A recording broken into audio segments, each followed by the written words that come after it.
आप सभी को मेरा नमस्कार। आप सभी जानते हैं कि हाल ही में एक सर ने अपने एक लेक्चर में तुलसीदास जी की प्रोग्रेसिव छवि बताते हुए कुछ ऐसे कथन और श्लोक उद्धृत किए जिनसे बहुत से लोगों की भावनाएं आहत हुई। शोरगुल होने पर सर ने ललनटॉप पर प्रमाणों का पुलिंदा खोल दिया और जहां से उन्होंने प्रकरण उद्धृत किए वे प्रकरण वहां प्रेजेंट भी हैं। गुरुजी मुझसे आयु में बड़े हैं और अपने क्षेत्र में ज्ञान में भी मुझसे कहीं बड़े हैं, परंतु उन्हें शायद सिर्फ कुछ श्लोक उद्धृत करने की जगह पूरा प्रकरण बताना चाहिए था। कोई नहीं, उन्होंने नहीं बताया तो हम बताएंगे। वैसे तो मैं रामायण का क्रिटिकल एडिशन और बंगाल संस्करण रेफर करता, पर सर ने गीता प्रेस से प्रकाशित ग्रंथों से रेफरेंसेस उठाए हैं तो हम भी वहीं से अपना पक्ष रखेंगे। वीडियो अंत तक देखना, अन्यथा यहाँ भी अर्थ का अनर्थ हो सकता है। वीडियो में 5 चैप्टर्स होंगे जिनकी सहायता से हम श्री राम का महिलाओं के प्रति स्वभाव और माता सीता का श्री राम के लिए जो महत्व था वो जानते हुए शायद अनजाने में फैली हुई भ्रांतियों को दूर करेंगे।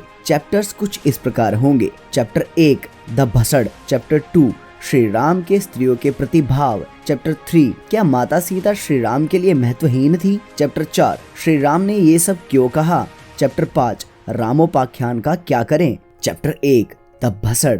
तो आदरणीय सर ने महाभारत में निहित अरण्य पर्व के द्रौपदी हरण पर्व में आए रामोपाख्यान में आए इस कथन का प्रयोग अपने लेक्चर में किया था, जहां रावण वध के बाद श्री राम द्वारा माता सीता को कुछ ऐसा कहा जाने का वर्णन है। हे मिथिलेश पुत्री, चाहे तुम अच्छे चरित्र वाली हो चाहे बुरे चरित्र वाली हो, मैं अब तुम्हारा उपभोग उसी तरह नहीं कर सकता जिस प्रकार कुत्ते की चाटी हुई खीर का कोई उपभोग नहीं करता। और लल्लनटॉप पर आकर सर ने वाल्मीकि रामायण के ये कथन उद्धृत किए, तुम्हारा कल्याण हो। तुम्हें मालूम होना चाहिए कि मैंने जो यह युद्ध का परिश्रम किया है यह सब तुम्हें पाने के लिए नहीं किया है, अपितु अपने वंश पर लगे कलंक का परिमार्जन करने के लिए ही यह सब मैंने किया है। अतः तुम जहाँ जाना चाहो वहाँ जाओ।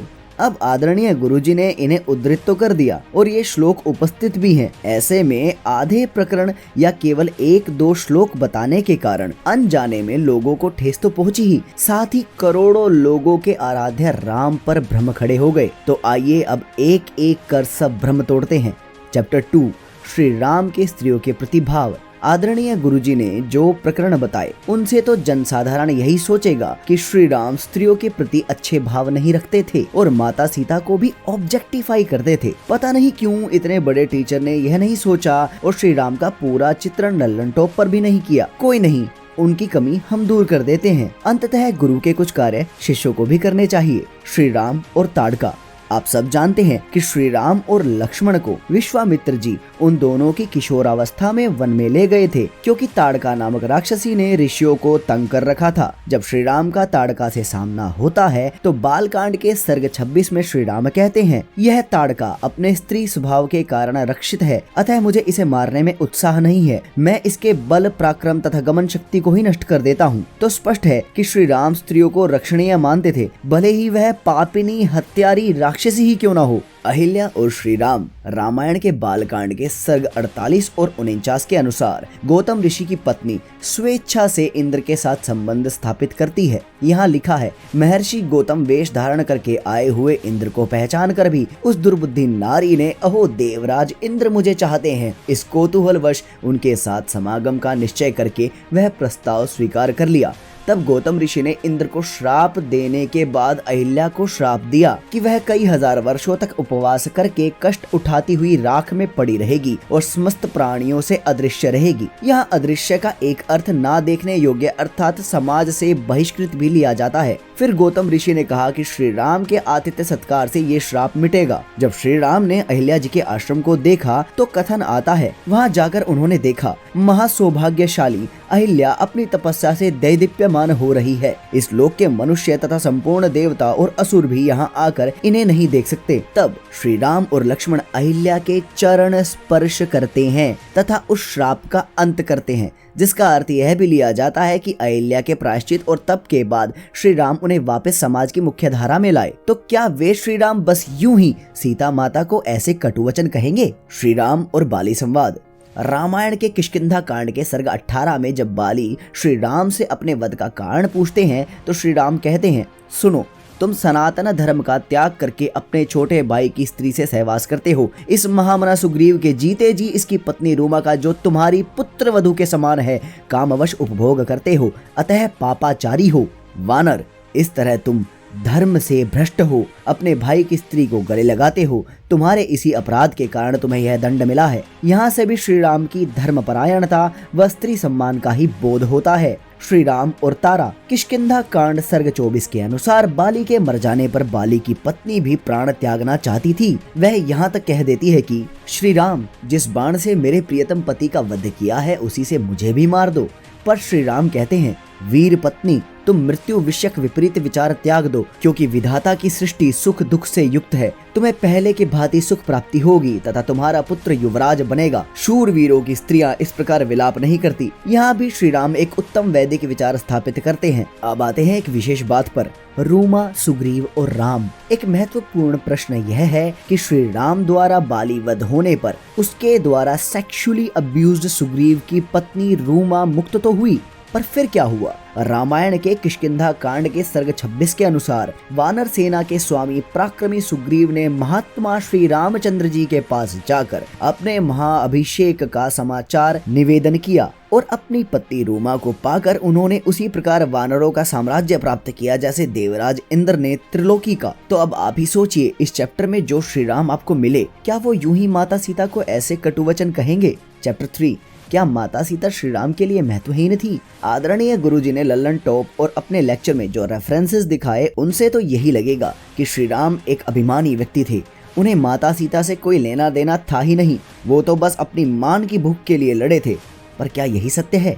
आइए माता सीता का श्री राम के जीवन में क्या स्थान था वह जानते हैं। वनवास प्राप्त होने के बाद माता सीता भी श्री राम के साथ जाने की जिद करती हैं। हर पति पत्नी की तरह उनमें भी कई प्रकार का संवाद होता है। अंततः माता सीता कहती हैं कि यदि आप इस प्रकार दुख में पड़ी हुई मुझ सेविका को अपने साथ वन में ले जाना नहीं चाहते हैं तो मैं विष खा लूंगी, आग में कूद पड़ूंगी या जल में डूब जाऊंगी। फिर भी श्री राम उन्हें कष्टदायी वन में ले जाने को तैयार नहीं थे। पर सीता जी के अनन्य प्रेम को देखकर वो कहते हैं, देवी, तुम्हें दुख देकर मुझे स्वर्ग का सुख मिलता हो तो मैं उसे भी लेना नहीं चाहूंगा। वे कहते हैं, इस समय तुम्हारे इस प्रकार दृढ़ निश्चय कर लेने पर तुम्हारे बिना स्वर्ग भी मुझे अच्छा नहीं लगता। अयोध्या कांड सर्ग 37 के अनुसार जब वन प्रस्थान के लिए श्री राम और माता सीता को राजसी वस्त्र त्याग चीर वस्त्र पहनने पड़ते हैं, तब माता सीता सभा में लज्जित अनुभव करती है क्योंकि उन्हें चीर वस्त्र पहनना नहीं आता था। तब भरी सभा के होते हुए माता सीता को दुखी देख श्री राम बिना संकोच के उनके रेशमी वस्त्रों के ऊपर वल्कल वस्त्र बांधने लगते हैं, जिसे देख वहां खड़ी स्त्रियां रोने लगती है। क्या ऐसे श्री राम को माता सीता से प्रेम नहीं था?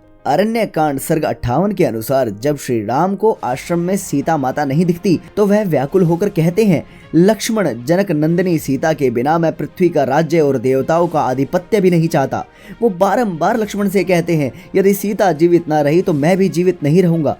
प्रमाण आपके सामने है। तो क्या श्री राम को केवल उनका अभिमान प्रिय था? क्या श्री राम को माता सीता पर विश्वास नहीं था? इसका उत्तर किष्किंधा कांड सर्ग 1 में स्वयं श्री राम ही देते हैं। वे कहते हैं, मेरी प्राण वल्लभा जानकी निश्चय ही मेरे बिना वसंत ऋतु पाकर अपने प्राण त्याग देगी। मेरे हृदय में यह विचार दृढ़ होता जा रहा है कि साध्वी सीता मुझसे अलग होकर अधिक काल तक जीवित नहीं रह सकती। वास्तव में विदेह कुमारी का हार्दिक अनुराग मुझ में और मेरा संपूर्ण प्रेम सर्वथा सीता में ही प्रतिष्ठित है। श्री राम माता सीता से कितना प्रेम करते थे यह बात हनुमान जी भी कई जगह उद्धृत करते हैं। जैसे सुंदरकांड सर्ग 13 में वे कहते हैं, जनक किशोरी सीता चाहे गुप्त ग्रह में अदृश्य करके रखी गई हो, चाहे समुद्र में गिरकर प्राणों से हाथ धो बैठी हो, या श्री राम जी से विरह का कष्ट न सह सकने के कारण मृत्यु की शरण ले ली हो, किसी भी दशा में श्री राम को इस बात की सूचना देना उचित न होगा। हनुमान जी कहते हैं, यदि वहां जाकर मैं श्री रामचंद्र जी से यह कठोर बात कह दूं कि मुझे सीता का दर्शन नहीं हुआ तो वे प्राणों का परित्याग कर देंगे। सुंदरकांड सर्ग 15 अनुसार माता सीता के प्रथम दर्शन होने पर हनुमान जी श्री राम के 4 भाव व्यक्त करते हैं। ये वही सीता है जिनके लिए श्री रामचंद्र जी इस जगत में करुणा, दया, शोक और प्रेम इन 4 कारणों से संतप्त होते हैं। 1. स्त्री खोने से हृदय में करुणा भर आती है। वह हमारे आश्रित थी, यह सोचकर वे दया से द्रवित हो उठते हैं। मेरी पत्नी मुझसे बिछुड़ गई, इसका विचार करके वे शोक से व्याकुल हो उठते हैं तथा मेरी प्रियतमा मेरे पास नहीं है, ऐसी भावना करके उनके हृदय में प्रेम की वेदना होने लगती है। तो क्या जिन श्री राम को माता सीता राज्य, प्राण और स्वर्ग से भी अधिक प्रिय थी, उन्होंने यूं ही माता को कटु वचन कह दिए होंगे? क्या उन्हें माता से अधिक प्रिय उनका अभिमान होगा? चैप्टर 4, श्री राम ने ये सब क्यों कहा? आदरणीय गुरुजी ने यह श्लोक तो बताया कि श्री राम ने युद्ध सीता के लिए नहीं बल्कि कुल के मान के लिए किया था, पर वे प्रकरण का आधार और विस्तार बताना भूल गए शायद। युद्ध कांड सर्ग 115 के अनुसार ही माता सीता को समीप देखने के प्रकरण में यह कथन आता है, वे अपने स्वामी की हृदय वल्लभा थी, उनके प्राण वल्लभ उन्हें अपने समीप देख रहे थे, परंतु लोकपवाद के भय से राजा श्री राम का हृदय उस समय विदीर्ण हो रहा था। इसके बाद श्री राम कई कटु वचन कहते हैं, जिनमें सर्ग 115 में आदरणीय गुरुजी द्वारा दिखाए गए श्लोक भी हैं जो आपके सामने हैं। पर आदरणीय फेमिनिस्ट गुरुजी है बताना शायद भूल गए कि माता सीता प्रत्युत्तर में यह तक कह देती हैं कि वीर, आप ऐसी कठोर, अनुचित, कर्णकटु और रूखी बात मुझे क्यों सुना रहे हैं? जैसे कोई निम्न श्रेणी का पुरुष निम्न कोटि की ही स्त्री से न कहने योग्य बातें भी कह डालता है, उसी तरह आप भी मुझसे कह रहे हैं। चलिए, वहां पति पत्नी के वाद विवाद के बढ़ने पर माता सीता स्वयं लक्ष्मण जी को चिता सजाने को कहती हैं। तब सर्ग 116 में यह वर्णन आता है, विदेह नंदिनी के ऐसा कहने पर शत्रु वीरों का संहार करने वाले लक्ष्मण ने अमर्ष अर्थात क्रोध के वशीभूत होकर श्री राम जी की ओर देखा। लक्ष्मण के क्रोधित होने पर आए इस श्लोक पर भी ध्यान दीजिएगा। स विषाय मनश्छंदम रामस्य आकार सूचितम चिताम चकार सौमित्रिर्मते रामस्य वीरवान, अर्थात परंतु श्री राम के इशारे से सूचित होने वाले उनके हार्दिक अभिप्राय को जानकर पराक्रमी लक्ष्मण ने उनकी सम्मति से चिता तैयार की। यहाँ मनश्छंदम शब्द पर फिर ध्यान दीजिए, जिससे स्पष्ट है कि श्री राम यह सब जानबूझकर किसी प्रयोजन से कर रहे थे। पर प्रयोजन क्या था भला? युद्ध कांड के सर्ग 118 में श्री राम इस मनश्छंद का भेद खोलते हैं।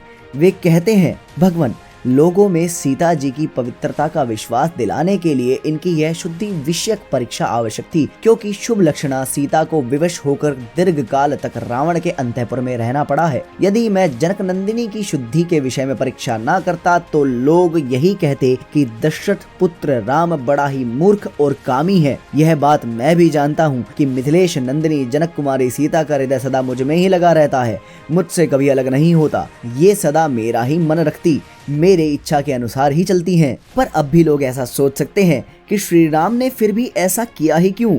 तो आपको यह याद रखना चाहिए कि श्री राम राजा बनने वाले थे और उन्हें प्रजा पिता के समान मानती थी।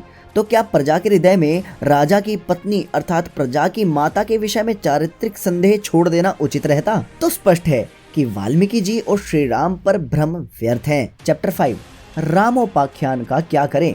अब एक अंतिम प्रश्न है कि महाभारत में आए आरण्य पर्व के, द्रौपदी हरण पर्व के, रामोपाख्यान में आए कुत्ते और खीर वाली बात का क्या करें? तो पहला, हमें ये जानना चाहिए कि यह किसका कथन है। वास्तव में रामोपाख्यान मार्कंडेय जी द्वारा बोला गया है। तो आप श्री राम के विषय में वाल्मीकि रामायण से जानोगे या मार्कंडेय जी से? और रामायण के किसी भी संस्करण में यह बात आती ही नहीं है। दूसरा, महाभारत के क्रिटिकल एडिशन पर अब भी शोध चल रहा है, तो क्या पता यह बात भी मूल महाभारत की है या नहीं।